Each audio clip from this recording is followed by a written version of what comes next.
Tenía solo 14 años y una charla en redes sociales cambió su destino para siempre.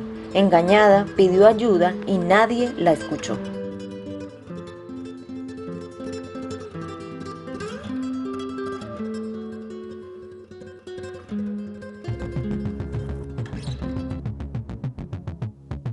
Florencia Agustina Romano Mopardo nació en la provincia de Mendoza, Argentina. Tenía 14 años, hija de Cristina Teresa Mopardo y José Adelmo Romano.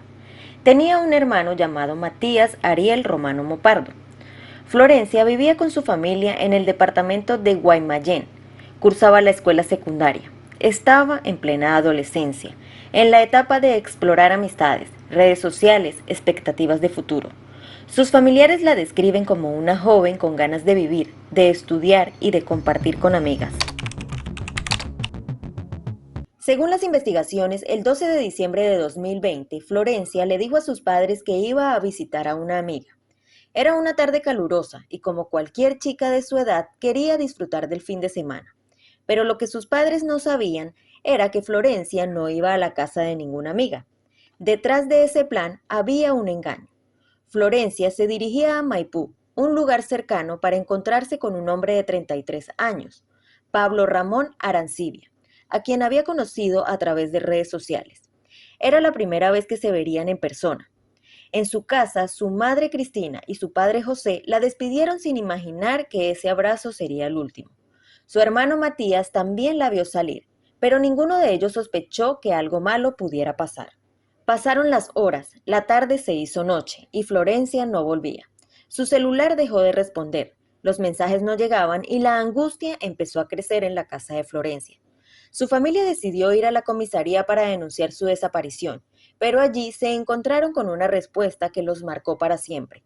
Les dijeron que no tenían personal disponible para buscarla. Les pidieron que volviera más tarde. En medio del dolor y la desesperación, Cristina y José comenzaron su propia búsqueda.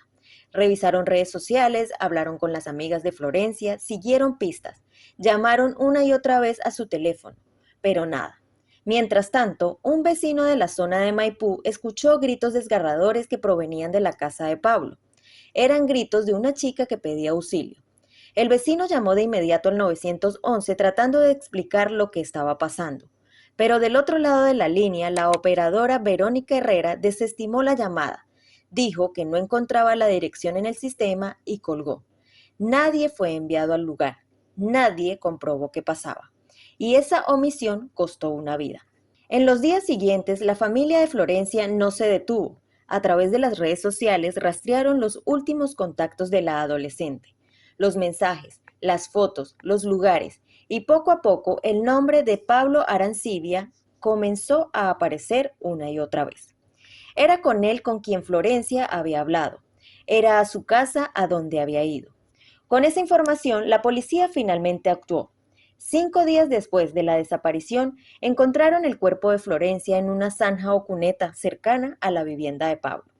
La esperanza de sus padres se convirtió en dolor y el dolor en una lucha por justicia. Tras el hallazgo del cuerpo de Florencia, la investigación avanzó rápidamente. Pablo Arancibia fue detenido y en 2021 condenado a prisión perpetua. Pero la historia no terminó allí. El caso también reveló graves fallas del Estado. La operadora del 911, que había desestimado la llamada de auxilio del vecino de Pablo, fue juzgada y condenada a 3 años, por abandono de persona e incumplimiento de los deberes de funcionario público. Mientras tanto, los padres de Florencia, Cristina y José, y el hermano de Cristina, Matías, iniciaron una demanda civil contra el Estado provincial. Reclamaban justicia por la negligencia de los servicios de emergencia que podrían haber salvado la vida de su hija y hermana. La justicia falló a su favor y el gobierno de Mendoza fue condenado a pagar una indemnización. Durante la investigación también fue detenida Micaela Méndez, de 27 años, pareja de Pablo, porque Florencia había sido llevada a la vivienda que ambos compartían.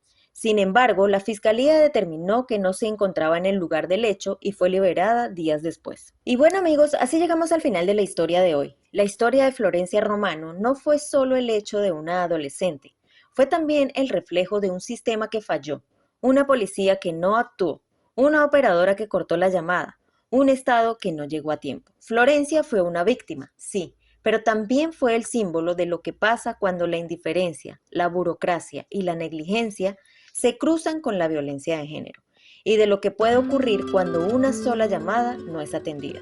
Nos vemos en un próximo videito, amigos. Gracias por elegir ver este video entre tantos. Si esta historia te hizo reflexionar, te invito a que te suscribas. Me ayudarías muchísimo. Dale me gusta, comparte y comenta. Me gustaría conocer tus opiniones, siempre con respeto hacia las víctimas y sus familias.